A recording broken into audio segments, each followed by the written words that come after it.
Good evening, televiewers. You're welcome to this other edition of Prime Hour, the last for the week.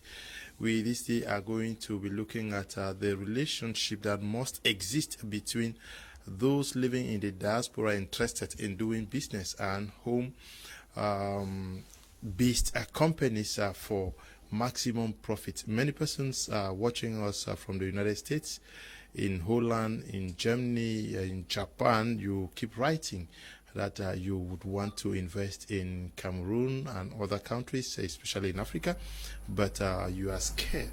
Today we are going to be discussing on what it will take for an effective collaboration between you guys out there and those back here.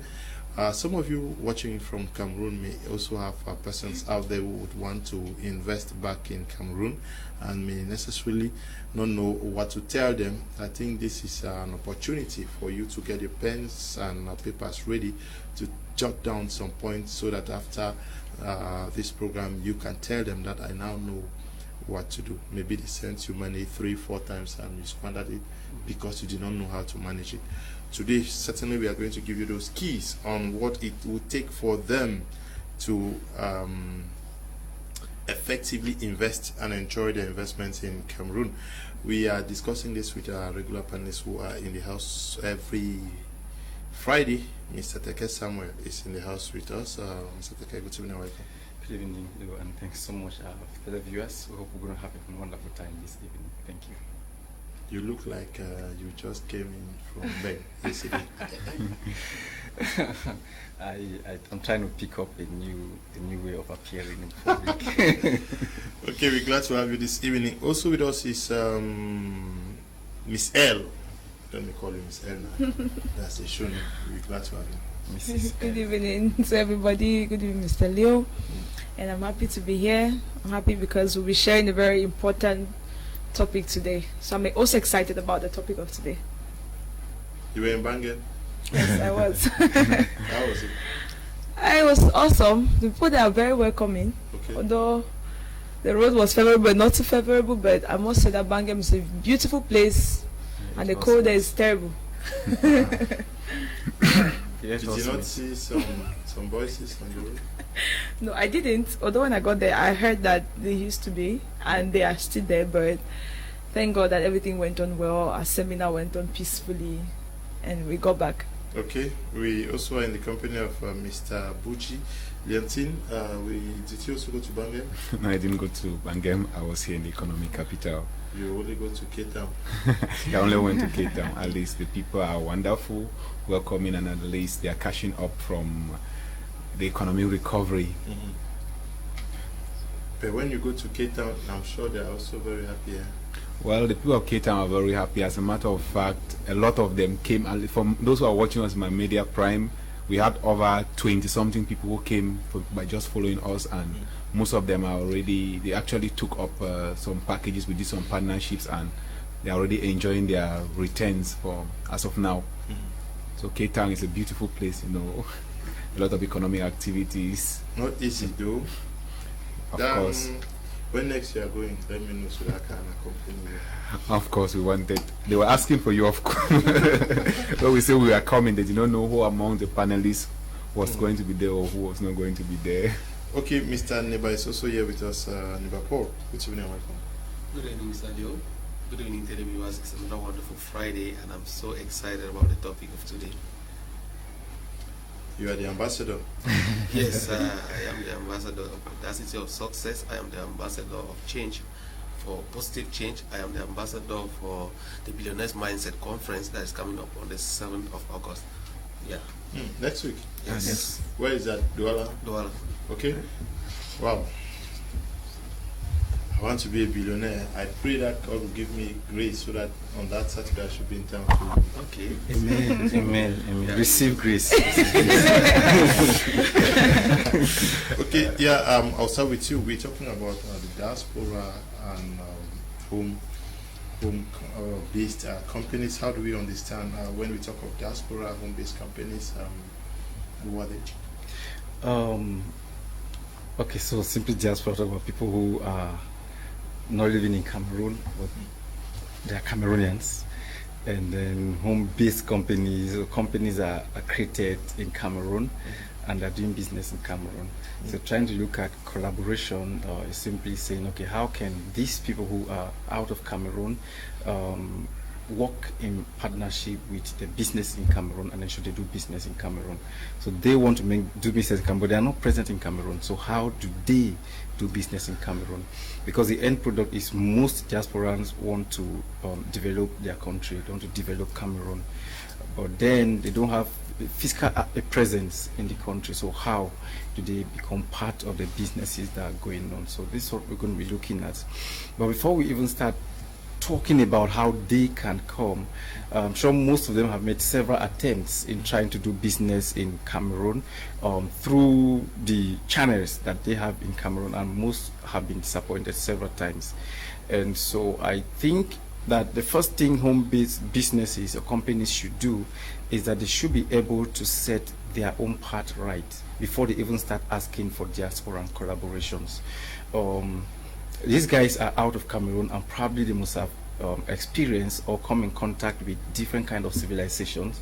And so if you're presenting something to them and it doesn't look like something that can actually work, they first already start doubting you. And then secondly, like people who stay in the UK, we know them to be very strict. And so when you bring things up to them and it doesn't look like the kind of life they've been living, it becomes impossible for them to do business or deal with you. If you bring things that are of very low standard, because you think you are in Cameroon and anything can be acceptable in Cameroon, it will take first family relationship or compassion for someone to just say, okay, let me just give it a try. So home-based companies, what we have to do first is to be able to understand what is actually working in the 21st century and in other countries. Like what I said one day, I said most churches in Cameroon, the way pastors operate their churches, it cannot be exported. Their ideas cannot be exported. For example, you give very local. Yes, for example, you give your church a name like International Believers International World Conference Ministry, El Shaddai Shall Not Die International Ministry. That kind of a name cannot be exported. When you take it out, they're like, what does that really mean?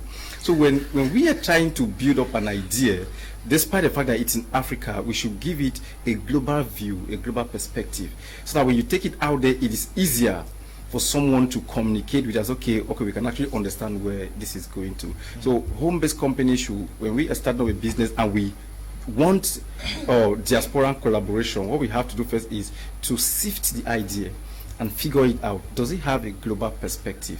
If I sell it out to my brothers in the diaspora, and those I want them, I believe they have the money to do partnership with me, can they buy the idea? Does it look like what they can buy? Because one of the things you need to do before doing any business is you have to consider the product of the business. When you consider the product of a business, the first question you ask yourself is the product globally acceptable?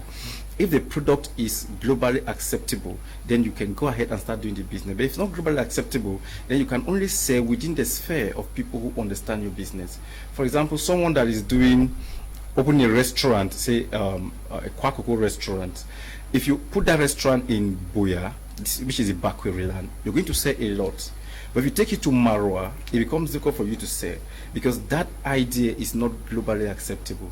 So what kind of business would you, as a local, someone in the country, as a home-based company, what are your ideas? So you start selling them out. You have to sit down. What are the ideas I have? What kind of business am I doing? Can it be sold in America? Can it be sold in Japan? Can it be sold in Germany? If yes, then you can now start thinking of how to go into collaboration. So you don't get to a level where you start talking and then you get to a point where everybody is ignoring you. Then you say, hey, the diasporans are not supporting home-based businesses. But, Ms. L, we are talking about diaspora investing in Cameroon in a collaborative manner with the guys back here, but they have been very skeptical because they've tried severally and things have not worked out. Is it also because of the absence of credible ventures? But we've not even seen the collaborations. We've seen most of them trying to go solo and failing woefully. Is it because they just think that business can thrive under anybody without looking out for an expert. Yeah. They just look at a family relation or a friend said, I want to do this business, go manager for me. Is that not where we are failing also? Yes, Mr. Leo, there's actually a lot that circles around that. I believe that most of these guys who travel out of the country, they left Cameroon because they had reasons. They saw some problems here. And now, if you want to get them involved in any business idea, it will be easier to attract them if you have a business idea that circulates around the problem they had identified that caused them to leave the country. When they see that the business idea you brought or you're bringing or you're putting to the table is what is going to meet that need, that same thing that sent them out, they want to be there. But now most of us home-based companies, some of the things we want to focus on are things that are cannot really link the both together. When these guys leave the country, when they travel out of the country, like what Mr. Teke said, they're exposed to new cultures, new way of living. And if they notice that you down here, you're still backward, they might not want to trade with you. And one thing I'm also sure of is the people who are out there, when they're establishing businesses in Cameroon, is because they want something they can look back to when they come back to the country. But now most of the activities we want to do in our country cannot build systems for these guys. They are not sustainable. It's not something they can fall back to on retirement. Yeah, but is it not also because they're not looking at networking with existing companies? They want to go solo. They want to start. Yes, of course, it's true. But now, one time I said it here that they might want to, people who are in the diaspora might want to work with those who are in the country, already existing companies. But now there are two things I noticed. Sometimes the people in the country want to exploit these guys, and they don't give the real view of the picture or the real view of the business to these people who are out there. And now most of them only discover that what they were told about the business is not what is existing. So they might want to get involved with experts, but the experts have a role to play. Although we're not saying that we're encouraging them to go solo, because it's always necessary to start with somebody who has an expertise in the field, because most of the people in the diaspora believe in working with their family members. Now, it's not wrong, but I believe that for a business to grow, when you get to some shops, sometimes you even see small write-ups like business grow when family members and friends pay their bills. And those are the highest of persons who don't pay bills. The highest of persons who will not give you the right accounts of the business, because they believe that the business you're creating, it's the family business. And we expect that because you think it's a family business, you should handle it better. It's instead the reverse. They feel like because it's a family business, any person can have access to any amount, any income that comes out from the business. So we want to get these guys work with companies who are already existing, because it's going to help them. The people who are already existing, they have an expertise, they have a skill in what you want to invest in. But the people who have these home-based companies should also get to the point where they can grow. Let these guys see that your business is sustainable. That if they put their money in your business, you tell them the truth. Because sometimes trust is the problem. We have difficulties trusting our own. So when trust is already a problem, when it concerns money, it becomes difficult for growth to come into play. Okay, I don't know who's taking this one. When we look at the way our home-based companies are even structured and functioning, is this not something new you are trying to engage here? Do we have the impression that our home-based companies are also open? Are they ready? Are they fashioned in a way as to receive a collaborative invitation from our brothers and sisters who are in the diaspora? Most of them have money, but they really do not know what to do. True. Most the Cameroonians naturally have a greedy nature. So when they structure their businesses, they put it in a way that number one, they are suspicious of themselves and everybody around them.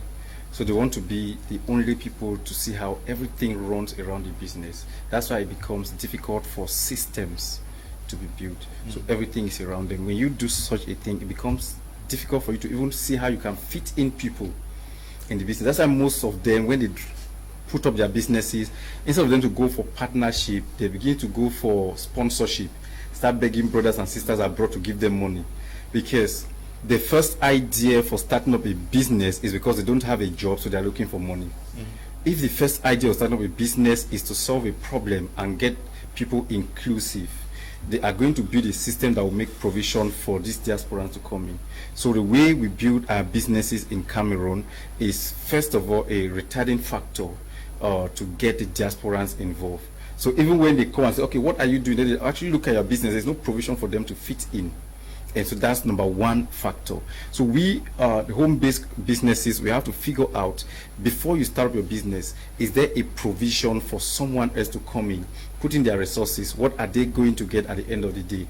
I was speaking to one of my staff today. I said, last night I was thinking, I said, okay, if we really have to get at least 70–80% of the active population in our business in Cameroon, this is what we are going to do. We have to make sure certain percentages go to this set of people whom we have seen, and then we've picked them out. These guys can actually make our business get at least 80% of the Cameroon population. So we distribute the whole thing, the percentage for everybody, so that people can actually get into the business. But most Cameroonian businesses are not like that. So first, the trust factor. These guys don't trust themselves, so it becomes impossible for them to shift the idea to someone else. Number two, the greed factor. They are so greedy that they feel if I give 1% or 2% to someone else, then they are going to take a whole chunk of the money. So we have to be open first and know that it is business and it has to be distributed. We have to be open to know that everybody needs to take part. We have to be open to know that people, I cannot do it all alone if I need to get a global name. If the business has to go global, one person cannot do it. So while you're building your structure, you have to make provision for everybody to get in as much as they can. And you have to put it at the back of your mind that benefits are going to be shared and distributed. You don't expect someone to give you their money and there's nothing you can show them that they're going to benefit at the end of the day. Like I always say that there is no dry land, there are only dry people. See, Cameroon is fresh, Cameroon is milky, Cameroon is rich. We only have poor people, not poor Cameroon.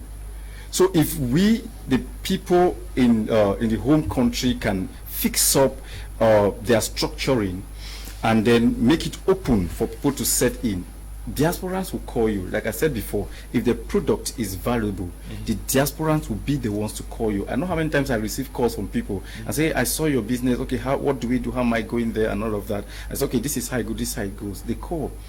So if that openness, those doors can be seen, it's easier for people to get into your business and even make inquiries. I want to be a part of it.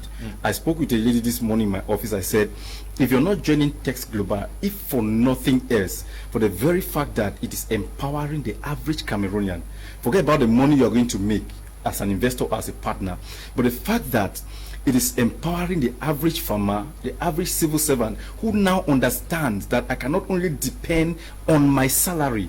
We are creating a way for them to have another source of income. For that very fact, if you have the money, invest it. Even if you lose your money, but within 1, 2, 3, 4, 5 years, your money has empowered more than 10,000 Cameroonians. It's a plus to you. Okay. Mr. BUJI, do these brothers and sisters in the diaspora, do they have good reasons to be skeptical in investing back here and possibly engaging with other persons? Yeah, Mr. Leo, they have very good reasons and they are genuine enough. The type of activities that we run, we have had people who contact me and say, wow, is this your business really real? Yeah.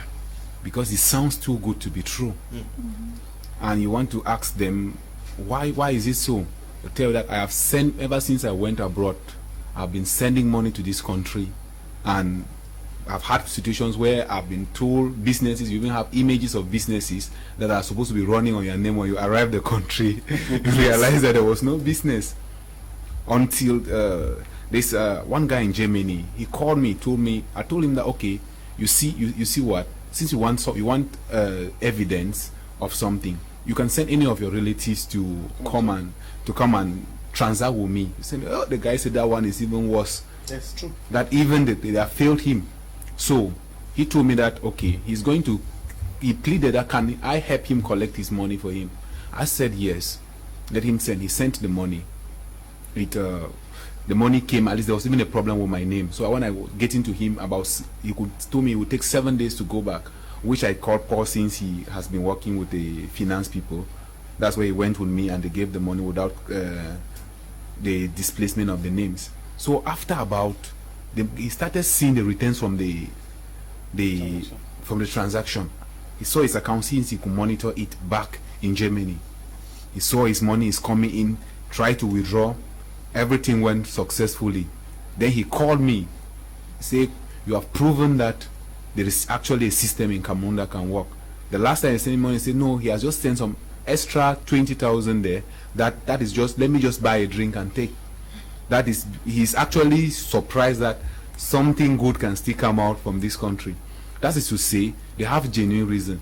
Because Mr. Leo, you cannot, it's very difficult to make money abroad. It's not as easy as we are told. People sweep the streets, people wash corpses, they take care of the old people just to make this money.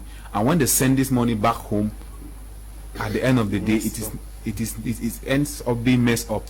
So, if we must have people partner with us in our businesses, then we need to be trustworthy enough. You must give reasons for these people.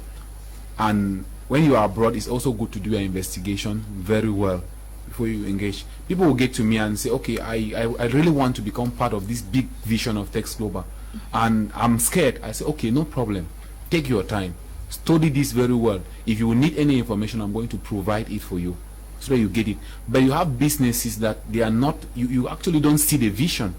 Ms. L mentioned something, that there are businesses that you left the country, which means you have a lot of knowledge about this country. When you are presented a business and you don't see it look like anything that can work, it will not give you enough reason to put your money into it. So I think we actually need to do a lot of work. We need to build systems. The problem is simple because there are no systems. Because Mr. Leo's taking money abroad and sending to somebody here to invest in a business idea that you just had is not a basis for investment. What system is the money going to get into? What are the strategies to make sure that the money has a return?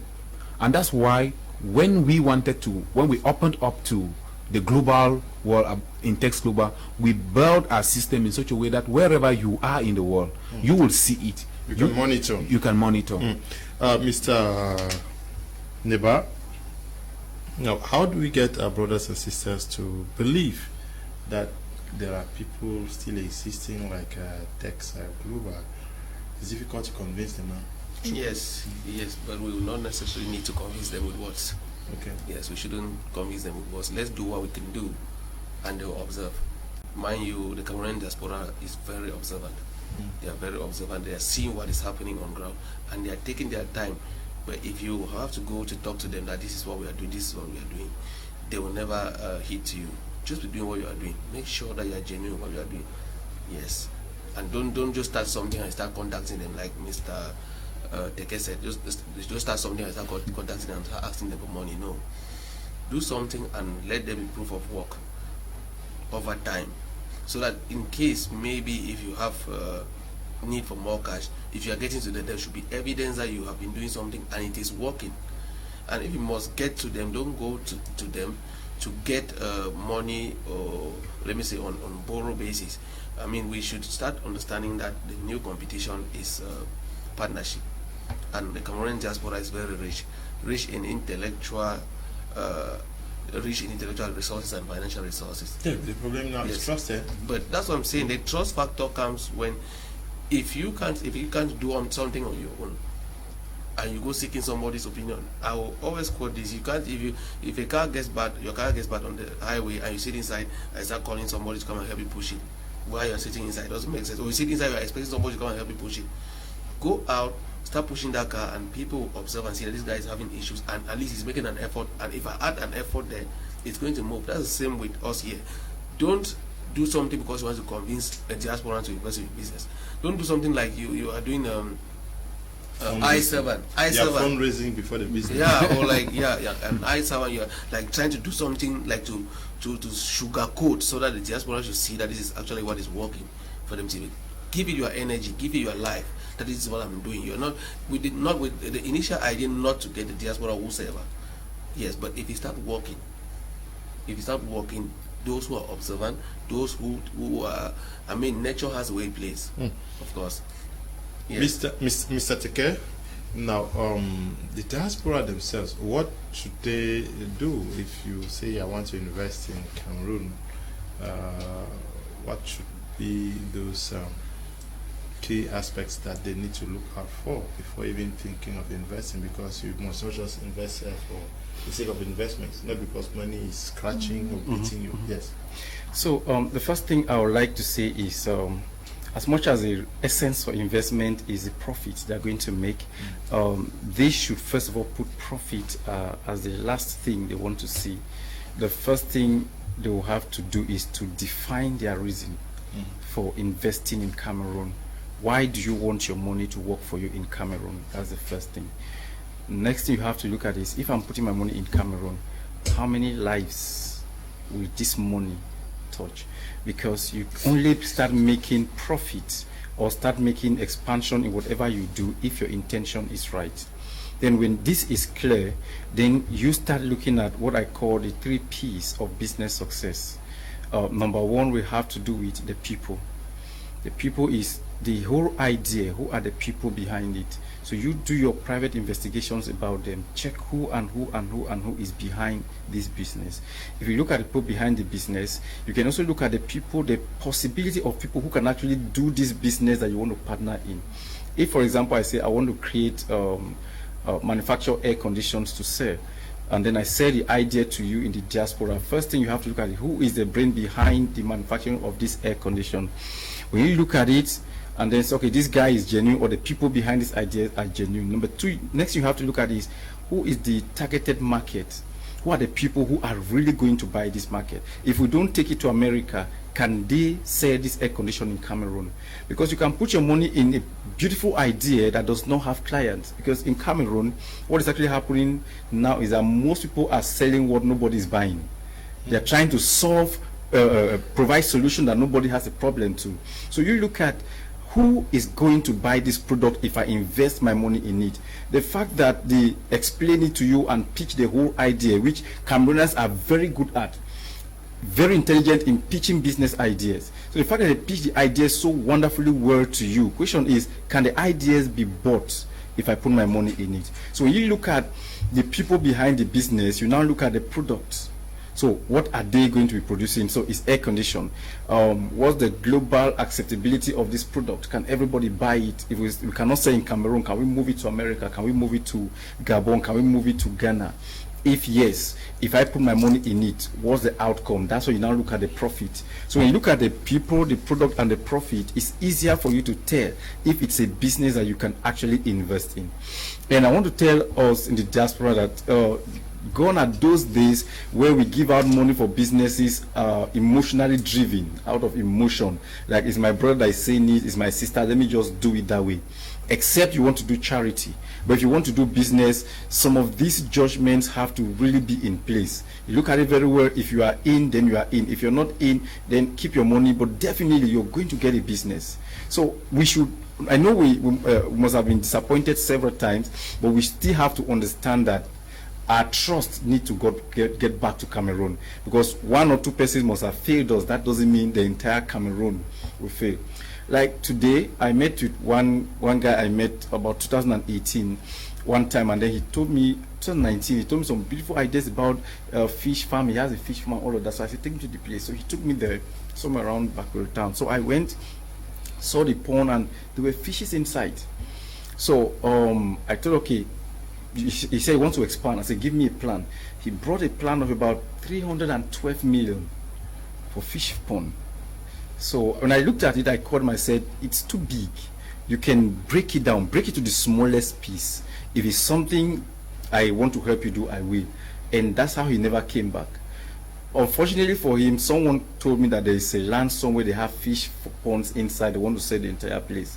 I followed them only for me to get to that place. It was the same place he took me there, and there was no fish in that pond. The whole place was deserted and dried.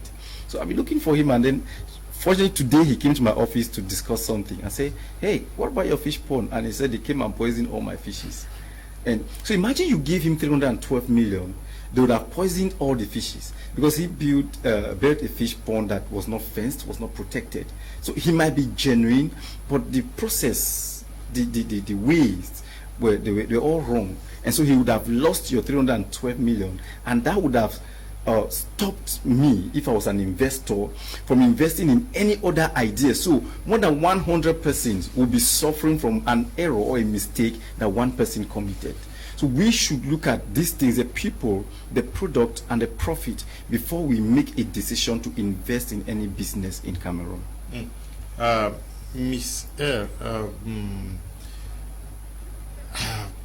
Many businesses engaged by our brothers and sisters in the diaspora are not also failing because of this knowledge discrepancy, where some persons think that diaspora knowledge is far higher than what obtains here. Is that not what needs to be fixed also? Yes, it needs to be fixed. Normally, inferiority complex has what it does to everybody. If you feel as though somebody knows more than you, it kills what you already know. And you can never be able to do anything good if you don't trust the little information you have. It's from the little information you have that you can be able to get more information. Because as we're going every day, we're meeting new people, we're getting to new places, we're learning new things. What we know is adding up. Now the truth is, I could be very intelligent, but not informed. You could be very intelligent, but you're not informed. Meaning there are so many things that are happening around you that you don't know. Now these people who are out of the country, of course they know. They are there, they have gotten so much information, so they have gotten really exposed, so much exposure. But who has the information firsthand of what is happening in Cameroon? It's you who is living here. So they might have so much exposure and everything, the influence because they have money and all the like. But we have to also believe in the knowledge that we have here about the things that are happening. Because of course you cannot, Mr. Teke used to say, you cannot solve a problem you're a part of.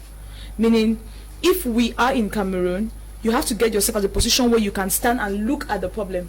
Now these guys are out there seeing the problem that is happening. You are there, you are part of the problem, you know what is happening. Yes, things have changed. So now you are supposed to be seeing, you're not being stagnant. Because the truth is that to every problem there are at least up to 5 solutions to a single problem.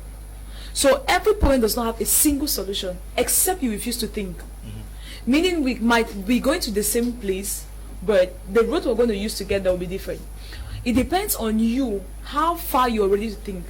Now when it concerns the aspect of knowledge, truth be told, Cameroonians try to get informed, but I have a problem with the fact that things are changing, but so many of us refuse to change. We are stagnant, reluctant to change. We don't want to keep getting the information. Okay, now I'll give a practical case of what happened to me some few days ago. We're doing a little game, and so they asked, who is the richest man?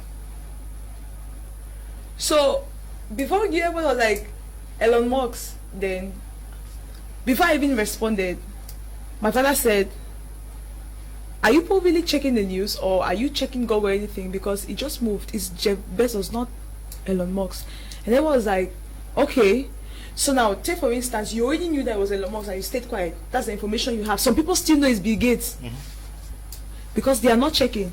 So you feel like, oh, the information you have is enough. But as you get up, every second things are changing. Every second things are changing. And most of us are not ready to get the information, to get the knowledge we're supposed to get. So the aspect of discrepancies and all the like, we cannot keep looking at the people out there that they are smarter. Let's not look at it that way.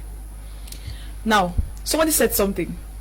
He said that those who are out of the country are those who work harder, and those who are in Cameroon are those who work smarter. Although it might not be very true, but if you want to break it down, it might also be applicable. Because in this Cameroon, you need to be extremely smart for you to even live a day.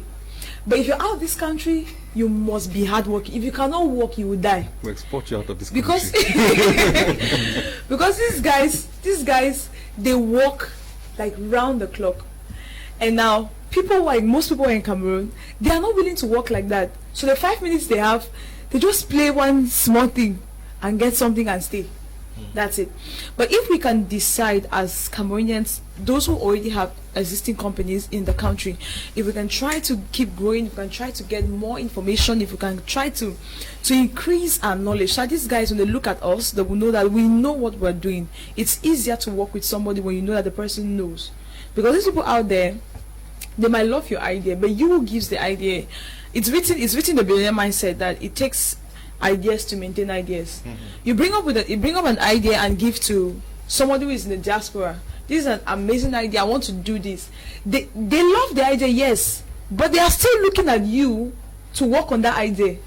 So it does not just end with you saying, I want you to invest in this and all that. Like, we have to keep growing. We have to keep impacting ourselves. So when these people are giving us their money, or they want to work in collaboration or in partnership with us, they are sure that these persons who are working, they are growing in skills. That's more of innovation and all that. Like, you cannot just take somebody's money and sit on it. You're using today, you're eating beans, tomorrow you're eating beans and all that. Like, they'll kick you out of the market.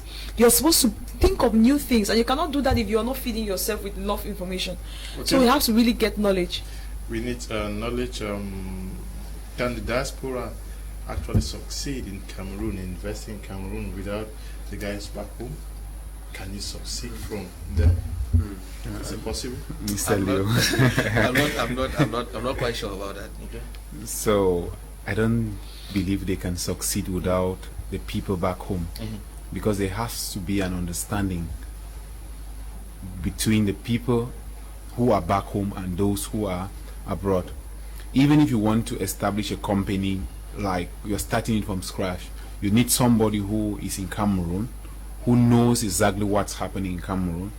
If not, you will end up by solving a problem that is not existing, and which is a very dangerous mistake to be done by an investor or someone who wants to do business. A problem that was existing at the time you were in Cameroon. At the time you were in Cameroon, things are changing very fast. And just to add to what Miss L said, you asked a question, the knowledge discrepancy between those abroad and those in Cameroon. There are times that definitely people here, they believe sometimes they think this superiority issue, where they think their ideas are more powerful than the people who are back at home. It's also a problem. We must reach a level where we have to communicate and understand what exactly is the problem we are going to solve. How is this going to happen? Then we set the processes, because in business the process is very important. How are we going to arrive at the bigger picture that we are looking at? How much money is needed? What does it take? To whom are we going to sell to? Where are we going to establish this business?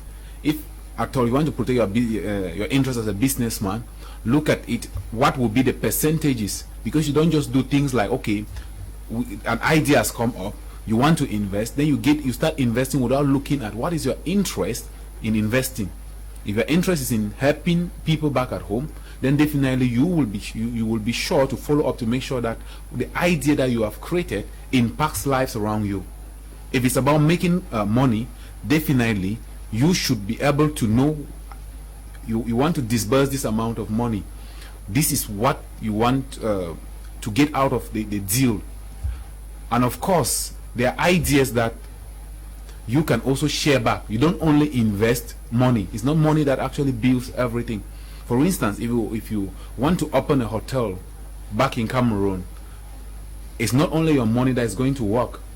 You have to do recommendations for your friends that will be returning back for their Christmas holidays. You have to share at least you can actually promote the business at your own level. So it has to be something that will also take not only it will take intellectual and material as well as financial resources for that idea to come to fruition. Okay. Good evening, Mr. Leo and all the panelists in the studio. Diasporas have the financial abilities to collaborate and support home-based companies.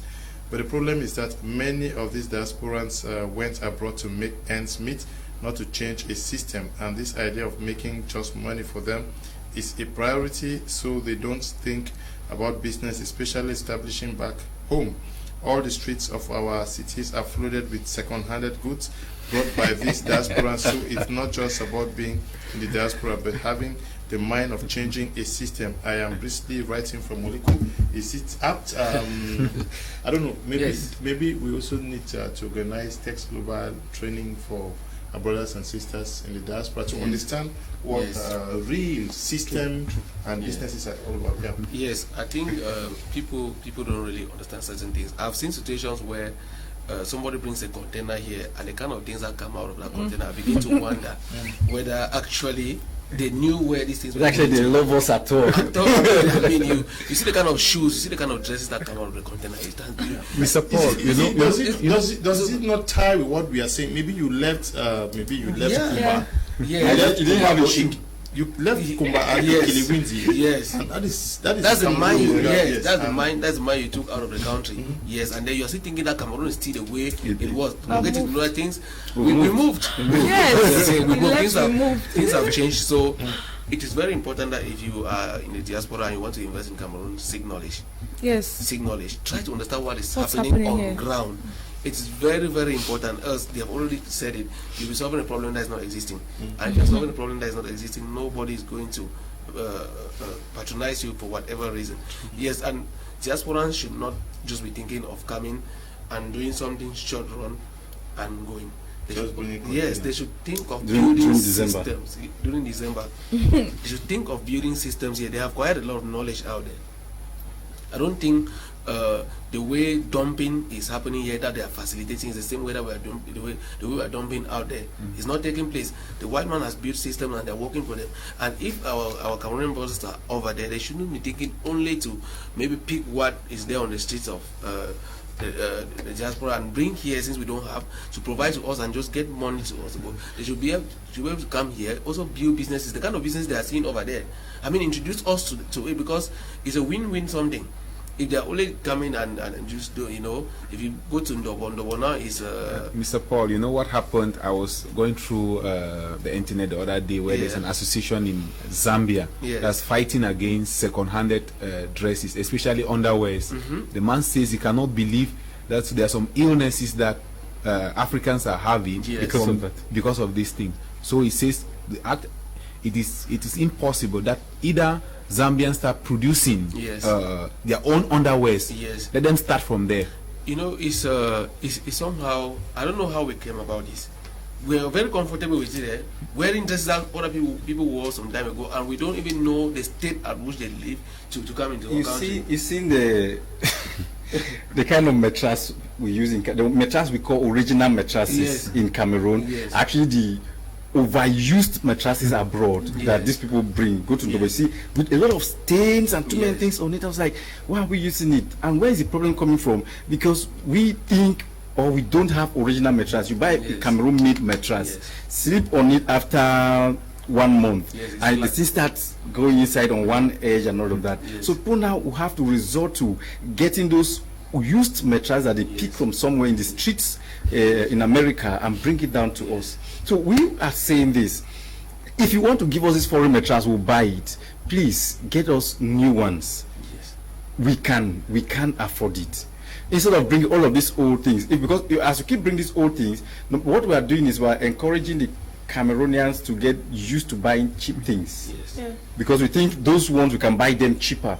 In Nigeria, if you import a used car, you pay more duty than if you import a brand new car. If you see the kind of cars people import into Cameroon, sometimes you'll be like, what is the problem? They brought one really, and then one of my staff is moving around to sell it. I was like, when did they bring this car? He said 3 days ago. It's so old and terrible. The car that they will take to car wash, they wash it, it's still looking dirty. I was like, how did they bring it? Do they see like, and that is a car that people want to read. We should be able to upgrade where our people and where we are coming from. Let's understand, just understand that Cameroon is no longer what it used to be.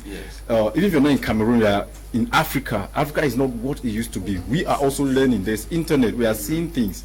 So we, the diasporans should have it at the back of their mind that we have a contribution to make for the growth and development of this nation. So if we are chipping in anything, we should try as much as we can to chip in the right things. And we too in the home country will try our best. We know we have disappointed diasporans a lot, but we are learning, and so we'll try our best to ensure we have changed, to ensure that we meet up to their standard. This something happened recently in TEKE Global.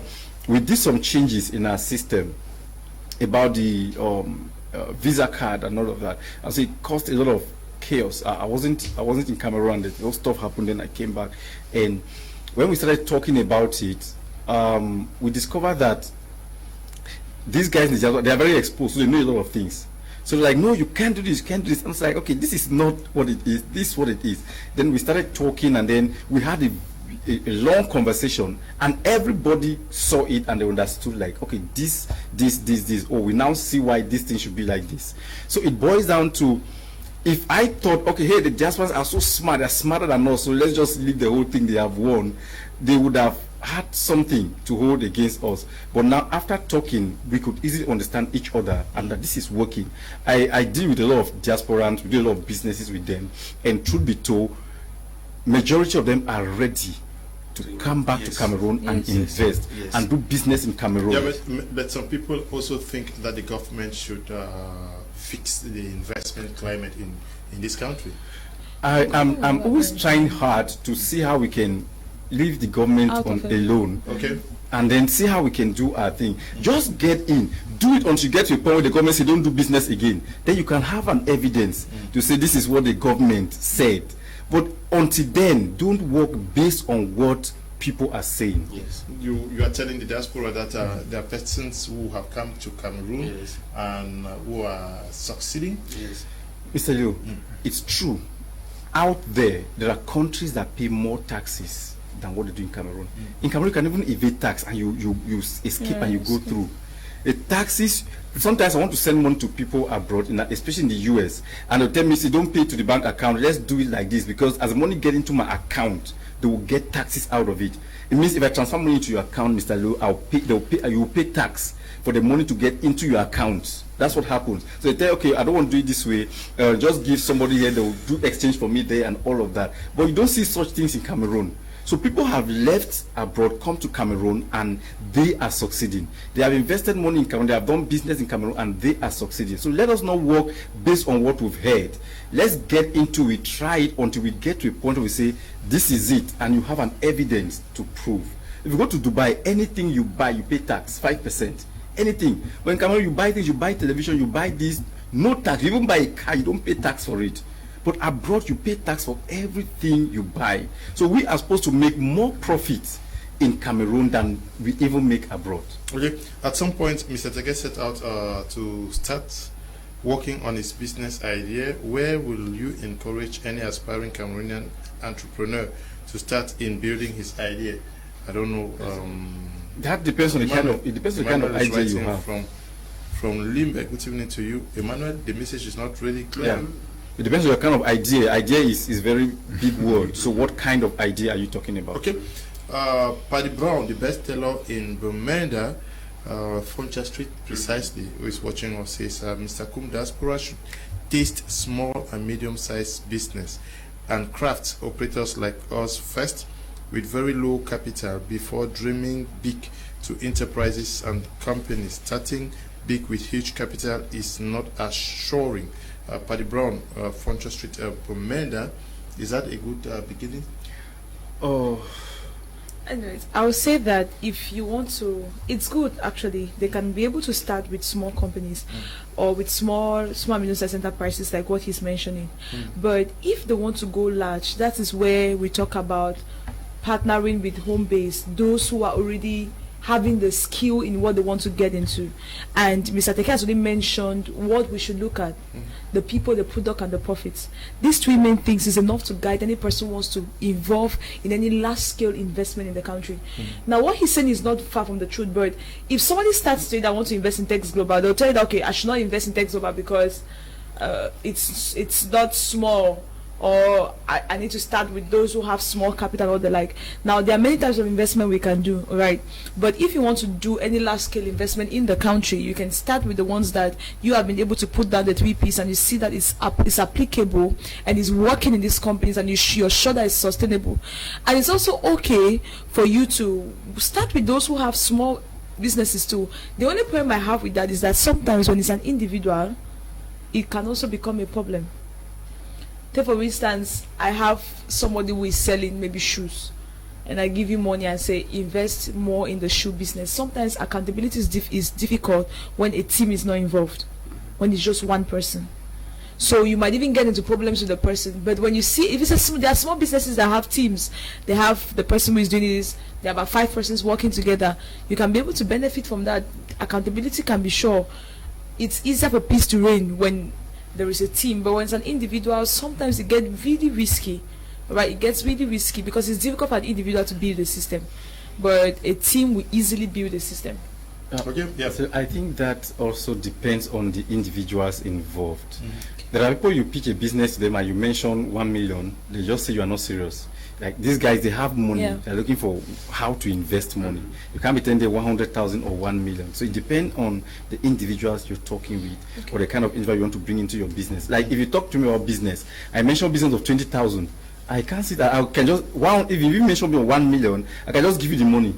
Just go and leave me alone so I can rest. So it depends on the individuals that are involved in the issue you're talking about. Okay, good evening. It's me, Teke Patience from Bonduma. Kudos to all the panelists on set, especially Lady L. I missed the seminar so much. You guys are doing a great job. I aspire to be like you guys someday. Oh, you are like them already. Don't underestimate yourself. Sure. Just call them. They will bring you here. You also talk like them. Okay, hello to all. I think the best way for those at the diaspora to help our home-based companies is to come back and work with the companies at home. Nevertheless, I believe there is more potential in our nation than in the diaspora. Mr. Nji Alfred writing, Mr. BUJI, many persons have been duped severally. It becomes very difficult. Now, is it not also because they are investing in individuals, family, relations, friends, and it becomes difficult to be duped by an existing system because it is established and you can always trace it anytime. Okay, Mr. Leo, when you talk about many people have been duped, it's a long history that we know, and even systems are built that people also invest with them without taking note of the 3 P's of business. As Mr. Teke has been teaching the lesson, is something that at least he can take an extensive session, and I'm sure he's going to talk about that during the Billionaire Mindset conference on the 7th of August. So, if there are businesses that have been in Cameroon as well, there are systems that people build, because there are also schemes, there are scams that come up, that they are actually believable. Someone said Cameroonians are very smart people. Cameroonians are very smart people. They can convince you to do anything. So, within this, when you don't know what you are investing into, that is where the problem originates. Look at it. Does this business, who are the people concerned? Who are those managing this business? Look at their track record. What are they dealing with? Is the product sustainable? Can this product be able to generate profit? Can it generate profit that you actually get back your money? And by extension, what impact is it going to have in our community? So when you look at it from that angle, you will now be able to take an informed decision. If you don't look at this, maybe just get some ideas, they pitch up and they follow you up, they give you some pressure, and then you release money from abroad to Cameroon. 1, 2, 3, 6 months, the business is gone. We've had businesses that people give some type of a type of impression that, okay, just invest in this new business that is coming up. The business will last for just 6 months, but by that time we must have made our money. Then we leave the system. That's one thing that Mr. Teke he always likes. If he meets someone who says that, he will give him a punch, because this system is not going to last, but we still end up luring our people abroad to get into it. And when they fail, when you come up with genuine businesses, it becomes a big problem. Even though at times I told, when we discuss, I say, no, you are the problem here because you did not do diligent studies to know what you were getting into. So they will ask me, so they start asking questions like, where was a company like Tex Global? They just had it at this year. When it's after 4 years, where was the company? So why do we not advertise it the way other companies advertise? Maybe bring in some whites to come and be the face of the company, so that we will believe. Which means now that we also need to believe in ourselves. If we will solve this problem, we need to first of all start believing in Cameroon. Mr. Paul said here a week ago that the time is coming where Cameroon needs to think Cameroon, wear Cameroon, eat Cameroon. That's the only way we are going to move ahead. We cannot be importing food when we can produce food. The Gary stories. But of course, if we see now that at least we need Gary, that we need to export Gary to China, not the other way around. Okay. Now, we are talking about effectively collaborating with the diaspora. Our brothers are in need of investments. Where do we start?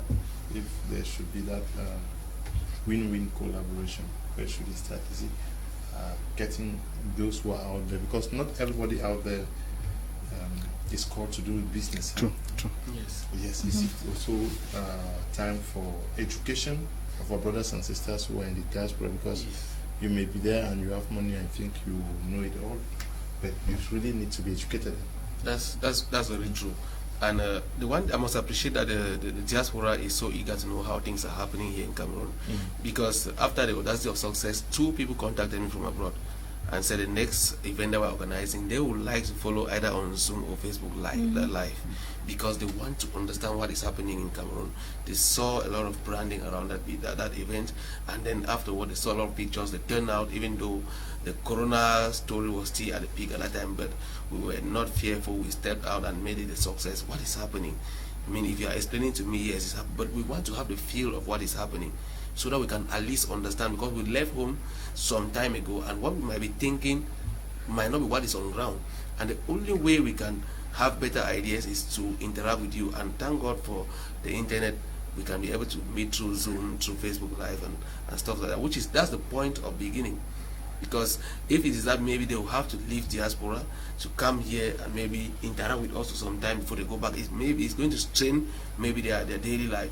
But if we can start using these tools that are available, you know, to break into the communities there in the diaspora, because one thing I also like is that the diaspora out there, they are in communities. Yes, True. They are in communities, different communities, ex-students from this particular region, from this particular village, from this particular, so if we can find ourselves into the communities and make sure that when we are doing the events, we are carrying out activities, we break in the communities and connect them, so at least they also have, we share ideas with them, so that they can actually see that there is need for them to collaborate with us. Because as you rightly say, sometimes they don't know, they don't understand that there is need for us, and even they are thinking of that, they don't know where to get to. Yes, they know who to talk to. But if they are asking questions and we are asking questions too, it will be easier for us to identify them, same as it's going to be easier for them to identify us. I'm very sure so many of them are watching us here. My Mr. Prime is playing a very vital role, because as we are talking here, they are watching, which is where this is the meeting point. When information starts exchanging, when the discussions comes again and again, action starts following, and from one step to another, before we know it, they are going to divert from the side, because maybe they were just drinking stuff here and selling. They do not have the idea that, okay, see, these people need mattresses, we can also come and set a company here and produce the same quality, and they will consume. Now, okay, Mr. Teke has said that now if you go and set a company there and produce good quality, they are going to consume. How? And ideas are like a frequency, they fly. And when words start bringing them to light, they start manifesting. So this is the beginning point. When we start pushing these discussions, we start pushing them, and then seeking partnerships with the associations that do have over there. Before we know it, a lot is going to be taking place already. Okay. Yeah. Yes. So I think we should begin first from us. Those of us at home, we are the ones spearheading the activities of the business. So let this begin from us. We should be able to work on ourselves so much and build that trust. If we're able to build trust and able to build value, the diasporans will see it. So anytime we contact them, we communicate with them, it's easier for them to see something they can actually put their hands into. So we can't meet them with empty hands and then start talking to them, I have this wonderful idea, give me money, let's do it. No, we should be able to do something first. There's something I said money is simply an idea backed up with trust or backed up with confidence. If you develop an idea and it's backed up with confidence, you are gradually generating money for both you and your entire generation. So we should work on ourselves first, develop that value or grow that value that is needed, that can be seen. The Bible says, let your light shine forth so that men may see it and glorify your Father which is in heaven. So they have to see it first. Nobody wants to identify with nothing. They want to identify with something. So before you call the diasporans, question is, what have you done? What energy or what effort, how much of your own resources have you sacrificed into that vision that you want someone to collaborate or to partner with you? Because they have their own lives. They are working hard to make their money. Whatever it is they are giving you, they intend to get a profit out of it. But they need to see some evidences. So you, as an initiator, make your own personal sacrifices. Have something to show that this is what I have and this is how far I want to go. When you are able to do that, then you should be ready to cast the vision for everybody to see. We have Cameroonians who have businesses that they don't know how to spread the vision. They cannot really talk about it. They just say, hey, this is my business. We talk, okay, explain this business to me. They don't know where the business is going to. They don't know how far the business can go, and they just stop at the level where they are because their own perspective about the business too is not as wide as someone else can see. So let's begin from ourselves before we can take it to the diaspora. If we begin from ourselves and fix our own environment, it's easier for us to attract whoever we need to support our business ideas. Okay. Intong Ivo says, good evening, Leo, good works. Okay. Leo, your panel should kindly explain what is the difference between TEKE Global and other online platforms like the Chimol, etc. What mechanisms have they put in place to guarantee someone's investment? Yes, we need to always clarify now. All right. This is very simple. It's very simple. The whole idea about TEKE Global is for the empowerment of the average man. So two objectives. Number one, to contribute to food security, and number two, to guarantee financial freedom. Where did we get our whole idea from? We tapped from the United Nations Sustainable Development Goals, zero hunger, no poverty. And those are the two major problems that the average man in the entire world is facing. And so the whole idea about TEKE Global is to solve a problem for the average Cameroonian, then the average African, then the entire world. So the moment we begin to start solving the people's problem, the people give us money, the people support the vision, then it is sustainable. The difference with other companies is that they were there to make their money. That is why somebody can promise you 300% in 1 month. TEKE Global cannot promise you such amount of money because it will destroy the sustainability and the credibility. Number two, we deal with agriculture, a product that the entire world consumes. Nobody survives without food. Everybody needs food. The Japanese want to eat, the Chinese want to eat, the Americans will eat, Cameroonians will eat food. So other companies, ask yourself, what were they selling?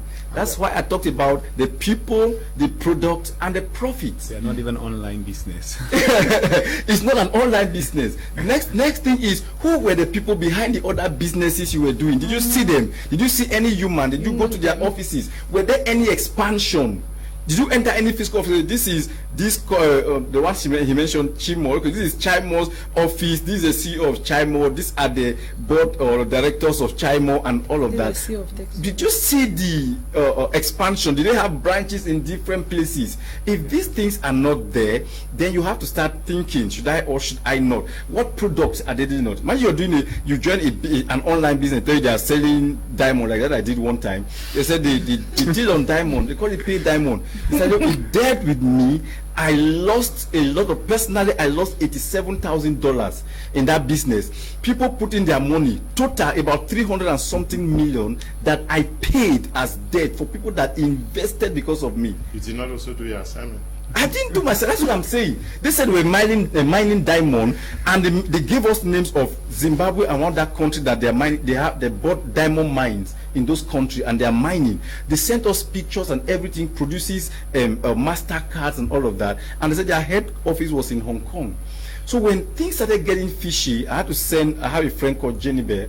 I sent her, go to this place in Hong Kong, verify this. And this lady went there, came back and said she didn't see anything. I said, but they said it's there. I gave her the address, even showed her pictures. So they went and then put a picture and then did the whole thing. So you could see the building with a billboard there. So I sent it to her. She went and said, there's nothing like that. I called one of the leaders in Dubai, and he told me, no, that place is just an administrative office. They don't sell anything there. That's when I knew something was wrong. Then we started pushing. Before then, they had come to Nigeria, and we did like a tour, the whole of Nigeria, and those guys went with over 3 billion naira. Out of Nigeria, out of Africa. They disappear with the money. So most of the fraud that happens in businesses in Africa and in Cameroon is not actually generated by Cameroonians. Some of this, because natural Africans believe in what the white man, in quote, is bringing. So these guys bring this thing, and then they brainwash some of our people, then they pursue it. At the end of the day, they disappear and got us into trouble. So you have to figure out, find out the people, the product, and the profit. I put the profit at the end because people get into trouble because they put profit at the first as number one. They put profit at the end. If you do all of this verification, it becomes impossible for you to get into trouble. So, Inton Ivo, better verify. If you are doubting Text Global, they are not online business. Just go to their office around Muki Garage. Meet them there, and maybe they'll take you to some of their farms. Their farms now? Yes. Yes, so they'll take you to their farms. If they don't pay your money, go and sell the farm. You sell the farm and get your money. Good evening, Mr. Leo. Please ask the CEO if places will be limited in the nearest future. I don't understand. What places? This is for investment. For investment. Maybe. Increase registration fee. Okay. Right there, they'll tell you that. Can you just call us using the numbers on the screen? We'll give you ample information on what to do, whether places are going to be limited or not. Your theme is really interesting, but there is one thing the diaspora should know. One, the mentality are constantly changing, and those abroad should update to the context of their different countries. Two, in our country, the only business we can't engage in with the little finance we have is house, immobilier, or farm. Now, to bring a tangible business in your country, you move, you must have sustainable funds, but to the context, we can count them out. Taxes is the hammer on the head of, medium-sized industry, or I don't know. Okay, not too clear. Good evening, Mr. Liu and the crew. I'm enjoying your program so much. More strength and wisdom to you all. Nice Z fashion writing from Bomenda, Miss L. Now,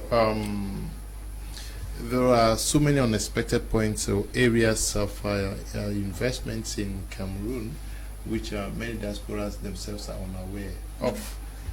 They may be discouraged and confused when they need to get to persons like you who know the market to tell them that there are so many existing possibilities, business possibilities in Cameroon. Cameroon is a virgin market, like you said. Yes, the first sector in Cameroon that the people of the diaspora are afraid to invest in is agriculture. Okay. I don't know why. Maybe it's the mindset we had about farms that is still holding some people back down now. And that's why you see a lot of them are investing in just importation. They believe like to show that you are making money out of here, you should be sending containers to Cameroon. That shows that you're making money where you are. But there are other areas that we can be able to invest in, and it still boils down to the same thing we've been saying, that you have to be informed. Because if you're not informed about the needs, the changing needs of the people in the country, you don't know where to invest in. As it stands now, even those who used to run away from farming are getting into farming. Everybody's getting into agriculture. Most especially the value chain in agriculture. So some people could get into transformation. When I talk about agriculture, it's not for you to leave your office and carry cutlass and go to the farm. That's not. In fact, some people who talk about farming, yes, they don't hold matches. There are other ways you can actually make money from agriculture. That's why I mentioned the value chain. It could be transformation or whatever. Let's not focus on only that. Agriculture is making a lot of money. The other thing I know about is technology. Technology has a lot of money as well. Because as it stands now, I just realized that in Cameroon now, even a little child knows iPhone. Everybody now has an idea about technology. People's minds are expanding when it concerns technology in the country. But nonetheless, we cannot tell you all the sectors in the country that can be able to fetch you money or fetch you more income. It's more about you decide to ask questions, get information about the changing trends in the country, what is happening now in Cameroon. If you have information about the changing trends, you will know where to invest your money. Right, you know where to invest, because I know, like Mr. Leo said, a lot of us are having problems detecting where to invest, which sector should we come into when it concerns our country. But like we said, we could actually tell you all the sectors that have money in Cameroon. But if you are not still informed about it, we could tell you, oh, invest in agriculture. If you're not informed about agriculture, you put your money and you still get missing, except you are informed. So the people in the diaspora, I'm encouraging you this evening to get informed, get more knowledge about what is happening here. Everything we're saying is boiling down to the same thing. Get informed. Don't say you know because you're out there. In fact, we know better than you, because we know when rain is falling. We know when the sun is shining. We know when there's heat and when there's cold in this country. You only have to know that there's cold until you ask and we tell you. Of which some people might not even tell you the truth. Right? So it's good for you to have your findings, make your findings, get the information. Then you'll be able to know the leading sectors in the country. But personally speaking, I'll tell you that agriculture is doing a lot in our country. A lot. Agriculture goes, it's vast. A lot of people are even getting into real estate. Now, real estate is also something that it's booming. You see people buying lands and selling. People, young guys in Boya are now having guest houses. The rent, I don't know, that's really crazy. Somebody that I least expected did a post and was like, he has a guest house. I'm like, how? It was only in the course of the conversation that we realized that it was simple. The same way we rent houses in Boya, he rented and made it a guest house, and he's paid for more than what he's even paying for the house. Okay, Mr. Leo, good day to you and family. Thanks for being there. Best of wishes. Let the infinite spirit open more of the universe to you, Reverend Teke and co. Miss L, as the seminar in Bangem a few days ago, there is a problem on marketing our pigs and farms products. The Bayam Salams enjoy the benefits to the farmer. Please help us out. Thanks. Ngala Divine is writing from Boya. Ngala Divine, the numbers are under your screen. Can you just call us after the program? We're going to help you. Hi, Leo. Can the TEKE Global team cite examples of some agricultural investments and how their profits are able to pay their investors? Just call them using the numbers on your screen. I'm sure that's a big secret to expose to you. Put outside. Yes. Can you just call them using the numbers on the screen, and they will answer you. Now, are we not also... Anyway, it comes back to education. Some diasporans themselves they are a little bit impatient. Yes. They send you some money now and then. How this thing never start get money? They say you don't chop money. They will even send their uncle to come and still inspect. Is that not also what is not very good? These guys, they work where they pay them per hour. So they are used to the trend where the money comes. Yeah, but like that. So before you bring them in, you should be able to explain to them, school them, school them how the whole thing runs, so they don't put you under pressure. So don't always be in a hurry to collect their money without actually explaining to them how the entire system runs. I think that's going to save you a lot of stress and pressure. How do you as you are TEKE Global, you want these guys to invest, and you know they're impatient. So I know they're impatient. Yes.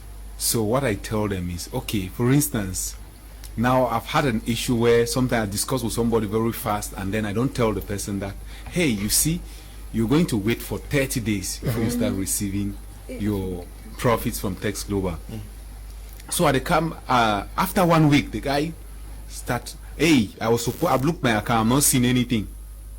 Then that's when I realized that, oh, I did not tell this guy that you only have to wait for 30 days. Wait for 30 days before you start having your returns. He said, man, you know, if you're in the state, I will log you up. I tell him that, well, brother. Calm down. Calm down. This is actually it. We discussed, actually send you a document of which that is quite stated there. Okay. So he didn't read the document. So you didn't read too. But the issue is, I'm sorry, I would have told you that you need to make 30 days. He tell me, but why would you? 30 days is too much, man. I said, okay, this is the reason for the 30 days. We actually need to get your money. Since we are not an online business as maybe you were thinking, we take your money, we see, okay, now, does our business need that we should import more agricultural machines, farm inputs, and the rest, so that we can buy and sell and make profits, so that we will be able to give your percentage? Or are we going to put it in the fish project that is going on? Are we going to put it in the poultry farms? Or what sector do we actually want to invest your money in? Because we will not just take the money and we are rushing to. A businessman doesn't act like that. You need to look at it, because we actually have to analyze our data, what we are collecting, and see which part should your money go into. So when you explain it to them this way, they understand. They tell you that, you would have told me this. I'm actually happy with it, because it actually shows that you guys are doing a great job. You know what you are doing. That is why you actually need to take your time. So you have to be patient. When that is done, then it is easier for all of us to be on a win-win situation. So we have decided that we will definitely, we educate our investors very much. We have a website. That's one thing that always make people think that we are an online business. Okay. So we have a website where you will go there, you will see what we do, how we do it. If you have an account, you will monitor it in such a way that nobody can remove money from your account, and maybe you are expecting 100,000, and then the money reduced to 50,000. No, you have it. Okay. Greetings, Mr. KUM and esteemed panelists. Can Mr. Teke shed light on the retirement plan? Secondly, how can one partner with them? Nzip Eyong, writing from Kumba. Nzip, can you just call the numbers on your screen? Not my number. The number, the two numbers where it's written, Mr. Teke. Call them. They will answer your questions. We're talking about, now, can a local company also create a scheme for diaspora investments? That is, many diasporans, they want to invest in Cameroon, in Ghana, and so on, but they don't know how to do it. All that is in their mind is to load containers and bring home. NEBA is there now. You can see what's happening. But can we, because we are talking about collaboration, is it time to start thinking about establishing a scheme, an investment scheme for the diaspora? Why not group 10 of them, 15 of them, and engaging in real business? Like we said, we should not just be... Like it's something we are working on. We are getting to another phase in TEKE Global, where we are going into real estate. Okay. Real estate, not the one they rent house. So we're going to build a smart village. Okay. It's like an entire town, city, where we have built houses. People come, they buy those houses, they buy properties and all of that. And the idea is to get a lot of these diasporans involved in this business. They come in, partner into the business as a shareholder, buy shares in the business, and you have a stake in that business. And we have a lot of, most of these programs coming up like this. But what I want to tell most of the home-based entrepreneurs is that we can create, I think, Mr. Leo, we can create a system, which I think we're going to be working on it right now. I think what you just said just put something in my mind. We can create a system like a platform. Let me use the word like an app, that we can have different kind of businesses that are doing very well in Cameroon. Create an app, put it put it there, and then put it up on Play Store or Apple, or those guys that use Apple. So if you go there and then you want to just download that app, check all the various kind of businesses in the various industries. You see it, you see the one that catches your interest, and then open it, you get information, you get the contacts, and then you browse through. So in that app, you will not have any business that does not have credibility. I think we can create an app like that. It will enable the diasporans to be able to figure out a business they can get themselves engaged into without actually calling family members or calling people in Cameroon and asking them, where can I invest? I think that's an idea we can. It is very brilliant. I think that the idea of giving credibility to companies is something that's not existing in Cameroon. All the sectors, especially the banking sector where I come from, we face a lot of difficulties when it comes to financing projects, to understand the credibility, the creditworthiness of the business. So it's a wonderful idea that is going to spring to the various industries in the country. If we can have a place where you don't have to ask individuals, where a team has already done the due diligence, and then who are trusted, and say, okay, if you are getting a company in this particular place, the company is legit. Then it's going to solve a lot of problems. So tech guys, we just give someone a job now. Yeah. Guys with tech mind should be thinking. Yes. I think that's a brilliant idea. Yeah. Hello, Mr. Teke. Given that you deal in a large-scale agriculture, I wish to know if you do partner with other small-scale farmers to sell their products. Do you sell products to small-scale farmers? For instance, I have incubators and need a good source to get eggs to hatch. Okay, can you just call the numbers? Yes, we do. Yes, we do all of that. Okay, Mr. Teke say they do that, so just call them. And so, greetings, Emmanuel from Limbe. How can we open doors to the business idea for other stakeholders and at the same time curb the problem of backstabbing and unreliability, which seems to be a trademark of the Cameroonian culture? Also, it's a problem to deal with, but they say business is a risk now. Yes, it's risks, and we're running what I have a special training I do, what I call entrepreneurship and spirituality. There, what I do is I train people on business integrity and discernment. So when people come to you and talk to you about business, there are certain things you do. I teach people how to do, to figure out if it's a business you can actually do, to actually discern who to bring into your system. Because you can bring people into your system and they end up destroying you.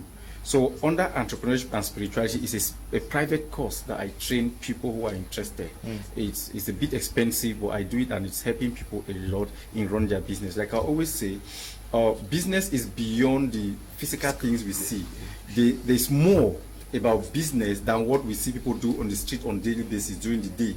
It's a lot. So if you really want to protect your business and to protect people in your business and to know who to deal with, I think entrepreneurship and spirituality is a good course for you to actually enroll in. I think Ms. L is in charge of that enrollment. We can take you through entrepreneurship and spirituality for 1 month, for 2 months, 3 months, depending on how deep you want to go. And it helps you to know who to get your business, how to get them into your business, and what to do with them. Is it bishops that are handling that? They teach how to pray in tongues? No. The spiritual aspect of it is an attitude. We teach attitude in entrepreneurship. We get deeper to a level of meditation. Like I can actually be looking at Mr. Liu and he's talking to me, and I have been trained on how to discern, how to decipher what Mr. Liu is saying. I could pick out the truth from all the stories he's telling me. So these are arts that we learn. It's not common. They have to teach you how to learn. You realize you practice it, and then you see how it works for you. If not, you'll be kicked out of the market in less than no time, despite how much money you spend investing in your business. Okay, so you better enroll if you are doing business and you think that it's void of spirituality. Enroll and get the lessons. Good evening, sirs. I'm writing from Malabo. Thanks for the explanation of the 30 days. We are happy for this great opportunity in our own country. Keep the great works, Mr. Teke and team, as we grow together. We are actually watching now. We are glad to know that you are watching us from Malabo. And special greetings to everyone watching us from Equatorial Guinea. Stop calling, please. We cannot take a call during this program. Good evening, Mr. Liu. I am a traditional healer. I have a very good treatment for a lot of disease and can even cure coronavirus. Can you help me grow to a higher and even international level? Dr. Amike Sule, writing from Bonaberry. Doctor, please call me after the program. It is well. Yes. Doctor, just call me after the program, please.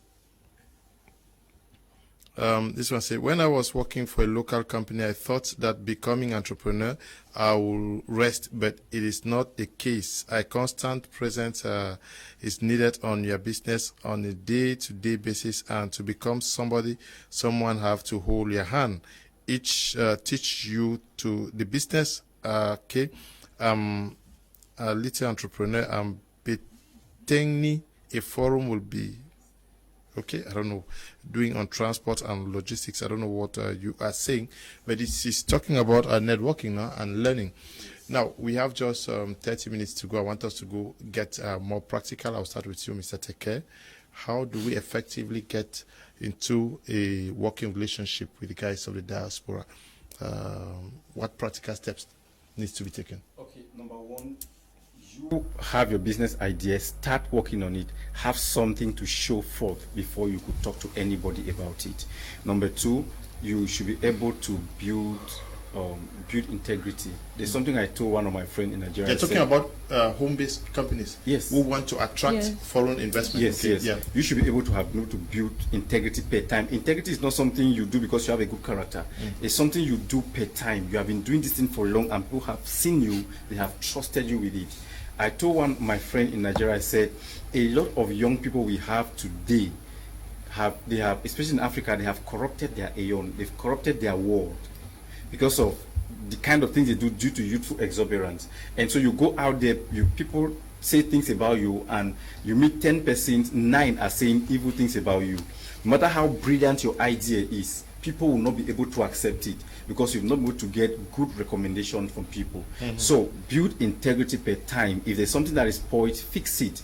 Be sincere enough to yourself to tell yourself that this idea can move or it cannot move. With this value in place, you can be able to attract any diasporan investor that you want to attract. Make sure you are going to build value for yourself enough that you can trust, that you can see that if you are not the person that have the idea, somebody had it, you could buy it. So question is, whatever you want to sell, if they sell it to you, can you buy it? If the answer is yes, then you are good to go. You can have collaborators. Okay, yes, but the diaspora themselves, where should they start? They want to invest in Cameroon, and we on this platform are telling them that there are very many opportunities out there. Where should they start? How do we get them fully involved? Okay, with the diasporas, the first thing they should get is information in the country. Get information about what is happening in Cameroon. When you get this information, the next thing is, which sector, from what you've gathered, which sector will you like to put your money in? Once you know the sector, the next question is, what expertise will I be needing?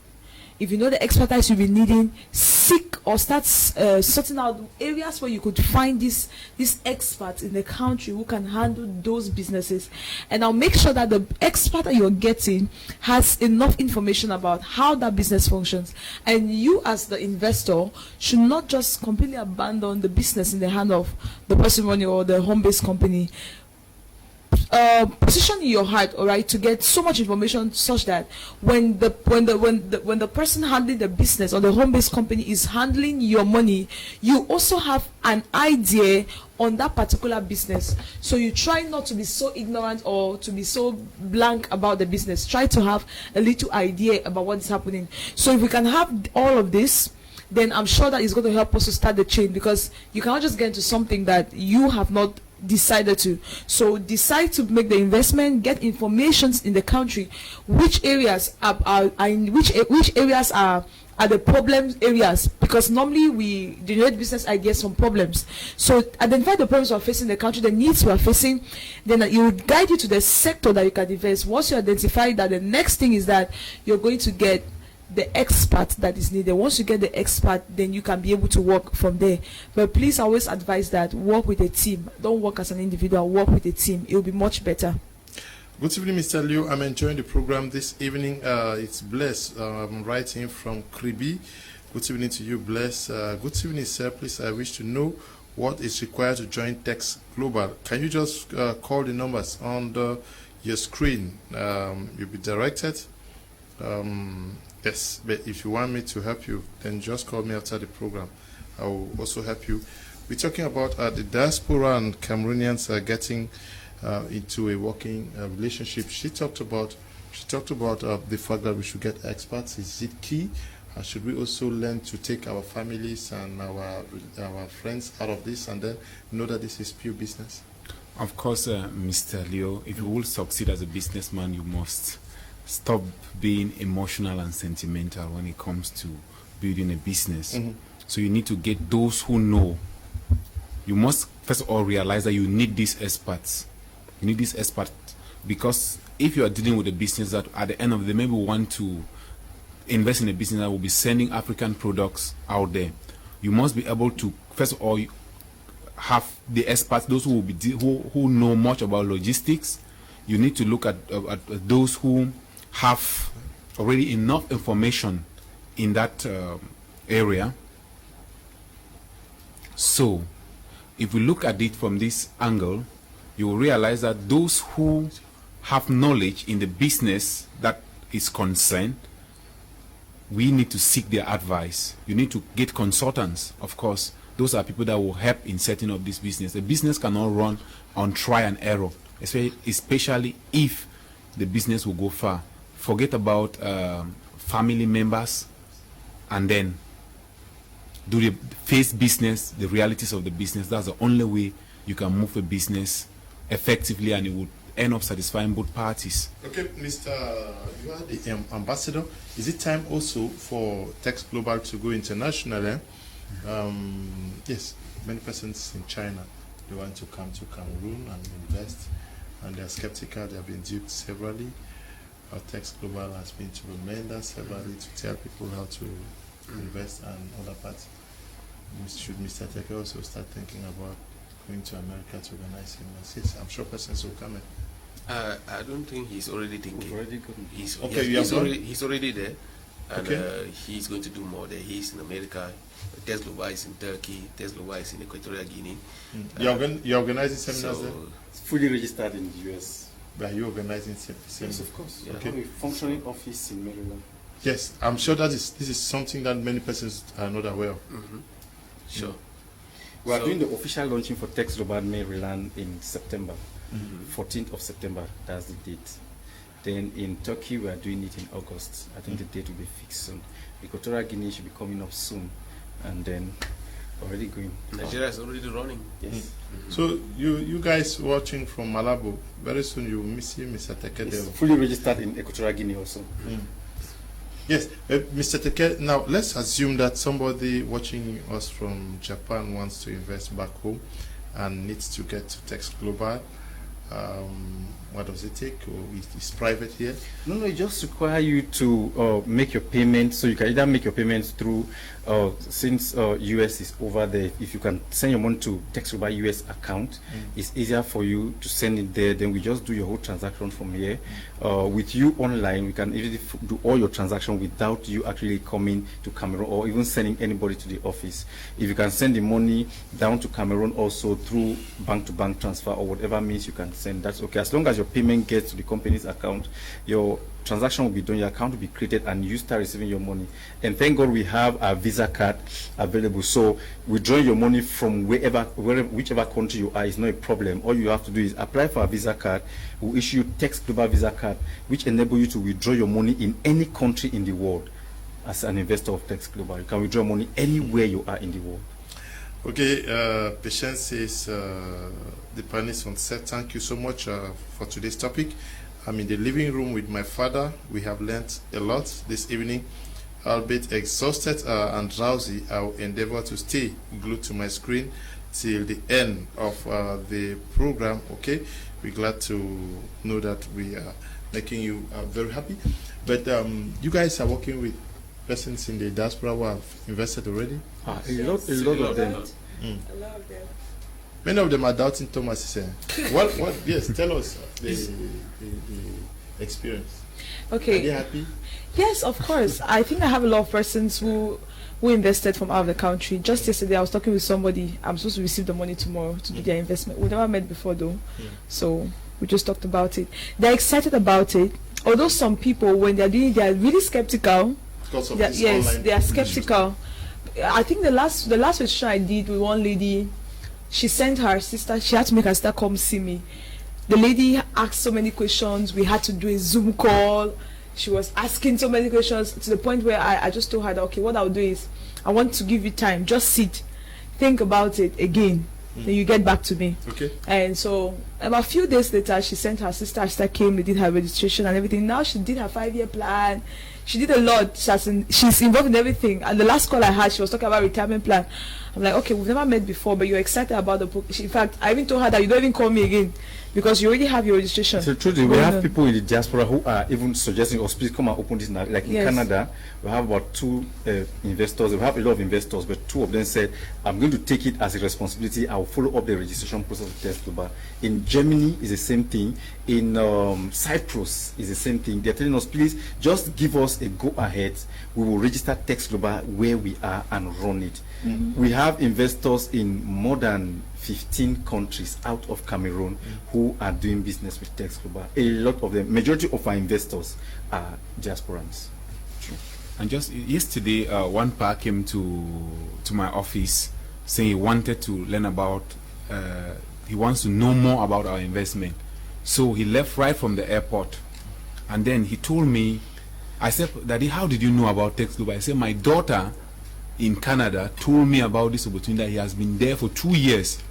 Then this my son is asking that I should give money. That one white man has been writing him for the past 1 week, saying that I should bring $300 so that he can now give him $600 at the end of the week. So Pa said, no, they have to go and see the TEKE Global. This one that the sister over there has been saying is helping her even pay back bills in Canada. Which as some invest for their school fees. They invest their school fees, and at the end, when it's time for them, they withdraw the money and pay their school fees over there. That's how helpful it has been. Okay.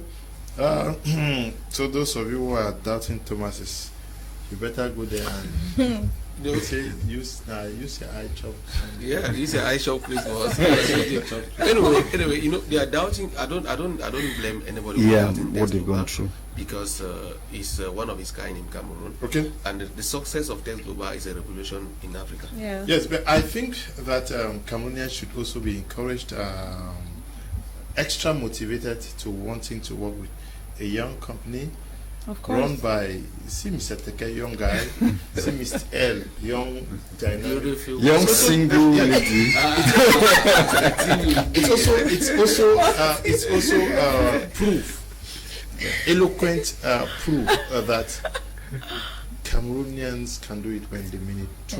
We don't need angels from heaven to come and change it. Look at this is TEKE Global. And we are talking about investors out of the country. Yes. You see the CEO. If you see all the staff of TEKE Global, from the general managers, they are all young, vibrant people who are dedicated to ensuring that this thing work. And I was talking with the general manager today, Mrs. Dorothy, and she said that if there's one thing that is pushing her to work, she wants to prove those people that say it's going to fail. She wants to prove them wrong. Okay. That motivation is enough for everybody to put in their energy. You will not fail in the name of Jesus. Amen. Good evening, TEKE Global team. I wish to find out if you have a branch in Yaoundé. Yes. I'm so much interested in entrepreneurship, already building a project in agriculture from the program. I think I will have a lot to learn from you. Della Ronald, writing from Yaoundé. You guys are preparing something for the 7th? Yes.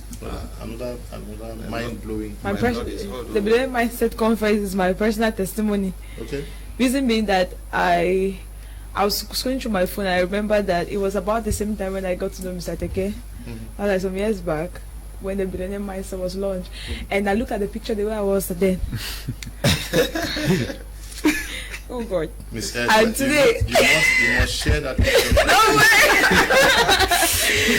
I looked at it then I looked at what, like, how far we've gone like now. And so I told myself that since in the program we're going to be relaunching the billionaire mindset, I'm giving myself another challenge. So when we're going to sit again, when Mr. Teke will come out with maybe volume 2 of the billionaire mindset, then something else must have happened around me, because the billionaire mindset is actually, it has really changed a lot about so many people. We have amazing testimonies about the book. But the program on the 7th is not just about the book, it's a finance masterclass. Okay. So we're going to be exposed on financial knowledge, intelligence, education on how finances work. And the amazing thing is that Mr. Teke Samuel will be seated there. So some people were asking me like, oh, is it possible? Somebody came to the office. I didn't even tell Mr. Teke. I was like, can I ever get to see Mr. Teke? I started calling again. My mind was like, is Mr. Teke? I just passed it. I was seeing him just now. There's 21 big man. There's 21 gigantic person. So that's Mr. Teke who just passed here now. That's him that was wearing the cap. Okay, so on the 7th, please, you need information, you need knowledge. Many persons are not succeeding in businesses today because they lack mastery on how money works, finances work. So that's going to be an opportunity. Hello, it's Noella from Bamenda. Is there anything like saving and getting money, more money in TEKE Global? It's investment. It's investment, yes. Yes, you're investing. You are not just putting money, the money is put. Good evening, Mr. Leo. It's Marcel from WOM. Thanks for the topic of today. I'm learning a lot from it. Please ask Mr. Teke how one can access the TEKE Global in Bomenda. Call the numbers on your screen, please. They will Mr. Leo, people with all this, their financial investment, I don't believe in them. We have seen how many come same way, and then they have enough from their clients and they disappear. Mr. Tako from Banga, Mr. Tako from Banga, we have told you that others came and left. They had nothing to show for. If you want to see the farms of TEKE Global, just meet them. They will take you there. Good evening, TEKE Global team. Please, I wish to find out if you guys have a branch in Bamenda. Yes, there is a branch. Okay, I also wish to know more about TEKE Global. Can you just call the numbers on your screen, and we are going to be directed. Yes, more about Saturday. On Saturday, the 7th of August, I think we are talking about billionaire mindset too. By the time Mr. Teke Samuel wrote the book, The Billionaire Mindset, he was not a billionaire. So a lot has changed. So this is 2. So many people will be attending the seminar. They are not billionaires. But what is certain is that you will live there already a billionaire in the making. And we're doing 3, there will be billionaires. Yes, you understand? So that by billionaire mindset 3, there will be billionaires. So this is very important because he's going to be teaching you practical ways of how you can make it in a very difficult economy, because he didn't make it when things were soft. This is the very country where people are complaining that the taxing system is horrible. You have to know somebody, you have to do this to succeed. But he has broken the code and he said, no, I will not leave it to myself. I'm going to extend it to other Cameroonians. And that's why he did not end there. He says, you're also going to learn about tax breed. Tax breed, by tax breed, since he promised himself, I am going to make sure that I create the next generation of billionaires in Africa. They are going to come from Cameroon. And if you're in Cameroon, it means that you are blessed. You just have to go closer to this opportunity. The Billionaire Mindset 2 is not just going to be a conference where you are going to come and sit. You are going to have practical knowledge, life-changing knowledge, and you're going to meet people that are going to accompany you in your journey to financial freedom. Okay, so we are taking a rendezvous for Saturday the 7th of August. Yes. In Douala, where? Yes, that's from a week today. That's Prince Egal in Aqua, here in Douala, very accessible beside Immobile Activa. I mean, I don't know.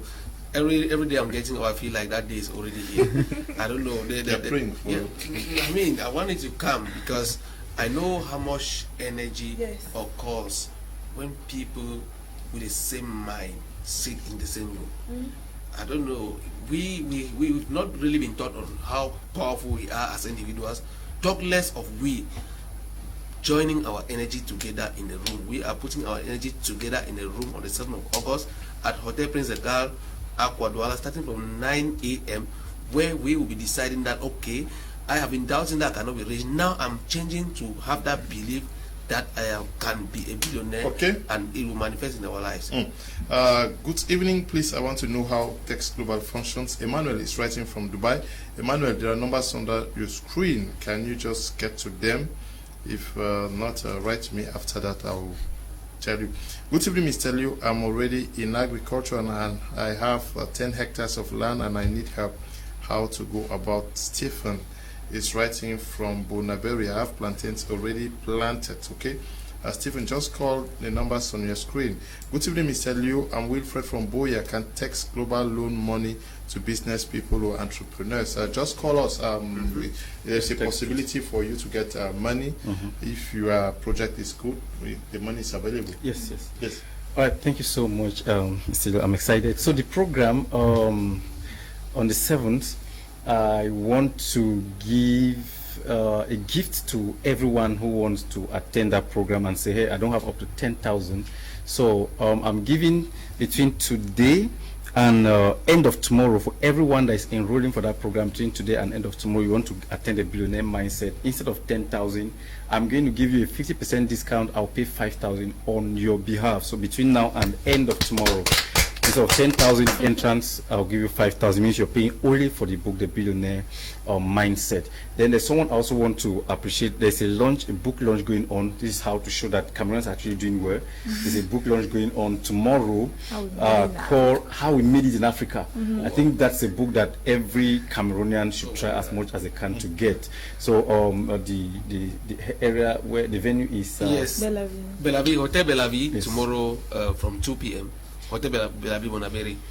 So I'm going to be there. So guys, let's meet there and see how we made it in Africa. Thank you very much. Good evening, team. I'm for Elvis watching from Bonaberi. Please reach to find out how TEKE Global functions. Can you just call the numbers on your screen, please? Hello, Leo.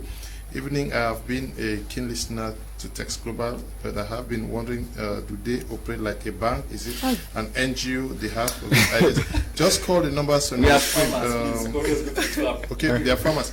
We have to end this juncture. I want to thank you, Miss Ella, for coming.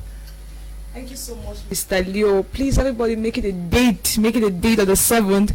And also, we're announcing that the first set of projects will be funded by TEKE on the 14th of August. It means after the 7th, as we're leaving Douala, we're getting to Boya.